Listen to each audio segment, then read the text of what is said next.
Welcome back, ladies and gentlemen. Still with you and today's edition of Cairo Local Time. And as promised earlier today, we're discussing the Egyptian economy and how it has done so far in light of the COVID-19 pandemic, especially that it is being praised by many international institutions, especially the IMF. We've seen the Minister of Finance, Mohammed Maid, saying Egypt is the only country in the Middle East and North Africa that retained its credit rating with a stable outlook during the COVID-19 crisis. Now, we're delighted to be joined this afternoon in the studio by our guest, Engineer Samir Riyad, economic expert.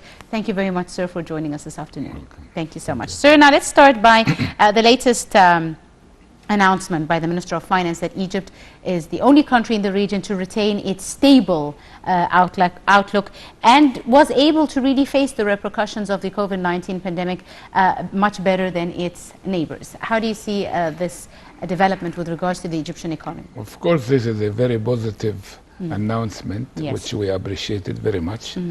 But this is due to the fact that we prepared ourselves in the infrastructure of our country. Yes. And for the first time, we are just managing, the obstacles which we used to have, and it stops us. We removed it, and we are talking, and we are adopting a strategy which is today and tomorrow, not yesterday. Yes. We are looking forward always of what we can do today and what can we do tomorrow. And this is a very positive approach which we did. We did it, which enabled us to recover, and the damage was not so bad. Pronounced. Not only are we able to survive or recover, but we also managed to grow. According to Bloomberg, Egypt is amongst the 10 fastest growing economies in the world during 2020. How did we manage not just to keep our positive, stable outlook, but to grow as well? This has got two reasons, which we have to appreciate our positioning in the world. We are between three continents. We are very close to the markets. Yes. The time which was consumed in transportation, was taken into consideration. That's why people are trying to rush their goods, because their planning was short, very short planning. It was not a long and medium planning.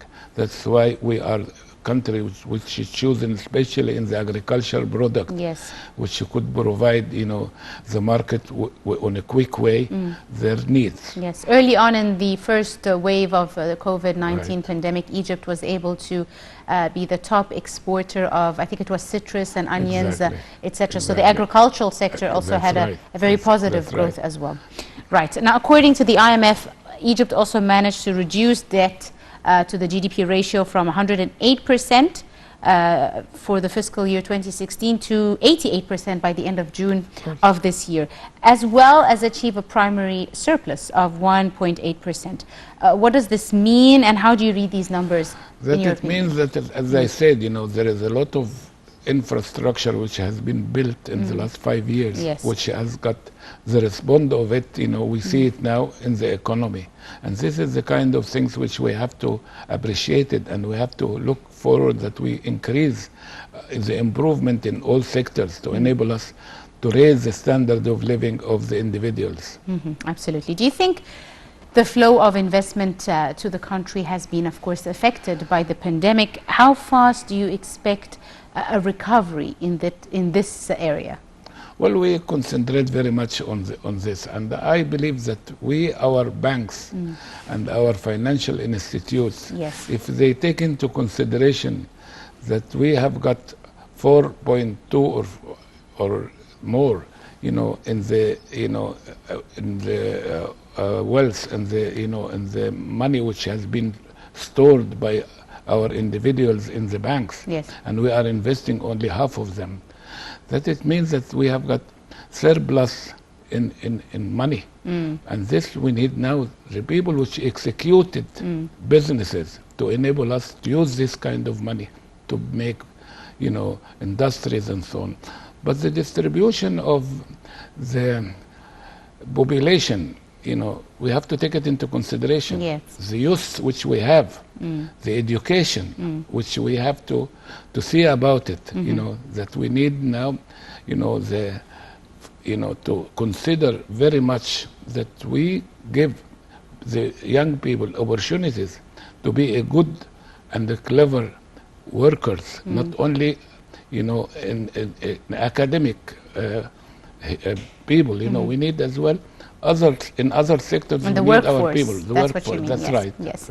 Right. Engineer Riyadh, now, despite the pandemic, Egypt did not halt its mega national projects. On the contrary, it continued with the national projects across the country, implementing major development projects, which of course also played a role in Egypt's endurance economically during this crisis. Tell me, how do you think this has helped, for example, in preventing, for example, the drop of employment rates, job creation, etc., especially during the economic hardship that, you know, the whole world as well as Egypt suffered from? We saw the consequences of the improvement of the infrastructure. Yes. That it means we have to speed up everything to enable us to gain the result of it. That's why our leaders, they know exactly that this is a very important issue, that we finish off in a very short time all these projects, which it can help a lot our economy and the standard of living. That's why they don't hesitate to push it as much as they can, and as most, you know, of those things are very essential for our economy. Absolutely. Yeah. Right. Now, the IMF has also said Egypt achieved the largest annual decline in the inflation rate as well for emerging markets in 2020. This mean that we are now beginning to reap the benefits of the economic reform program, which was a bitter pill really to swallow for Egypt. This is exactly what I want to say here, that we are correcting a lot of things which it was not right. And we are putting it in, we are on the right road now to achieve better results in the economy.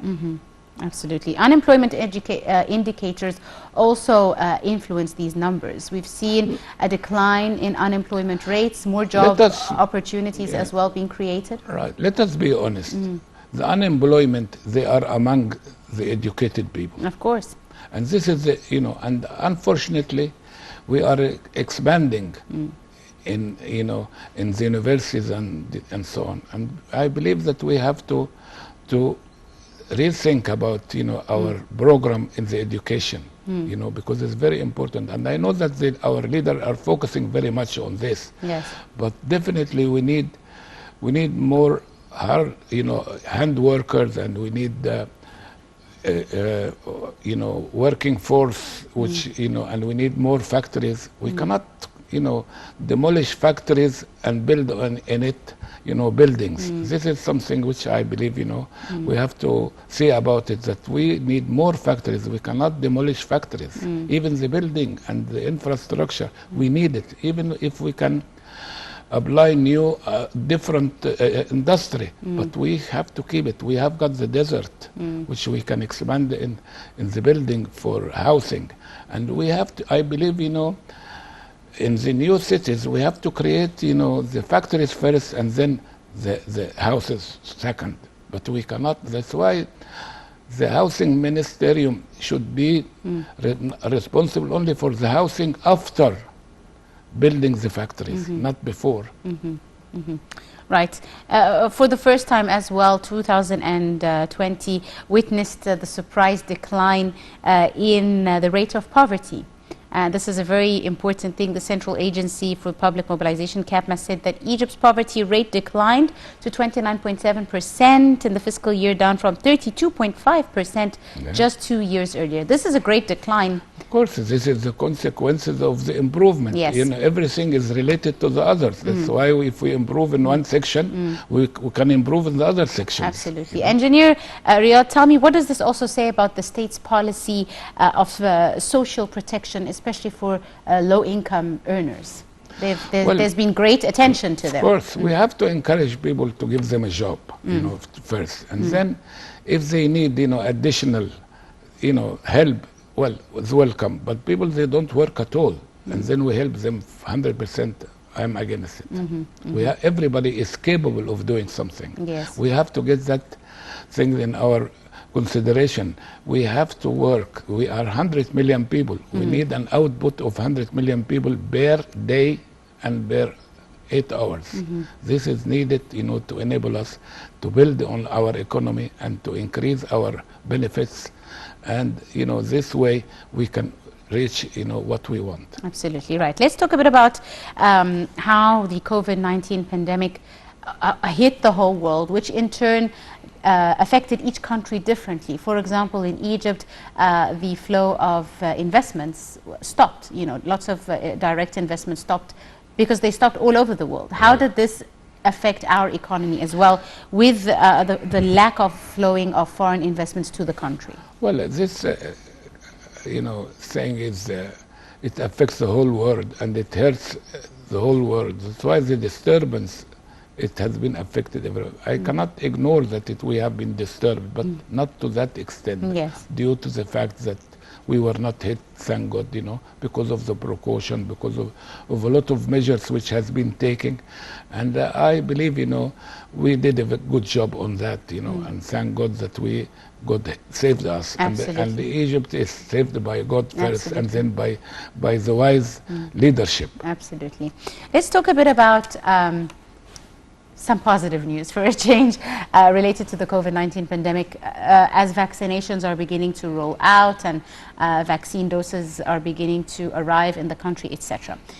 How soon do you think it will be before the tourism sector will be able to really stand back up on its feet? Because this was one of the main sectors that was affected during the pandemic and the height of the pandemic.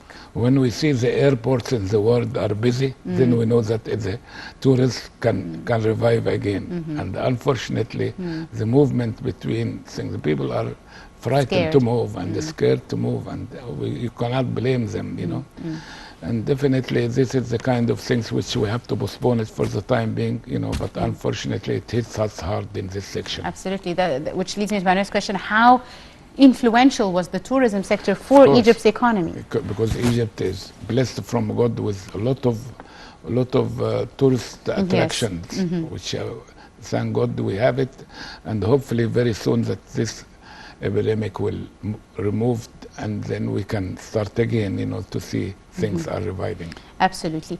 Just to wrap up, if I may, Engineer Riyadh, what sectors do you see needing the most attention in the upcoming period with the second wave of the COVID-19 pandemic, with all the precautionary measures? What sectors need more attention, in your opinion, to ride this wave safely? Well, we have got some disadvantage that we have got cities which is overpopulated. This is which we have to be taught, and we have to know that there's overpopulation, and this is not a positive things, and to build everywhere is not good. The greeneries is needed in our cities, we have to consider this very much. And definitely, we have to expand in the desert. We have to create new cities with limited number of population, and we have to have a space. We cannot build, towers and so on, and we are having 1 million square kilometers. Yes. We have to reconsider our ways of building, especially. Absolutely. And for example, to build here in Masbiro, I think, it's a challenge, absolutely. And this is overpopulated area. I believe this is our culture has to change, that we are considering the benefit if we can hire or build, places which we can get a good return on it. No, we have to consider first the number of people on the square meter to enable us to do it. Yes. We have to see the services which we can provide. All of these things, we have to change our culture.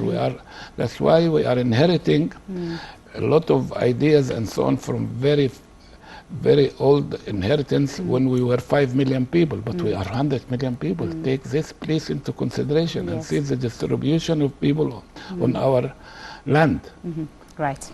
I'm afraid we've run out of time very quickly indeed. Engineer Samir Riyadh, the economic expert, thank you so much. Thank you very much, sir, for coming in this afternoon and for your insight. Thank you so much. Thank Ladies and gentlemen, this wraps up today's edition of Cairo Local Time. You're in the company of myself, Angie Mehermani. Thanks for watching.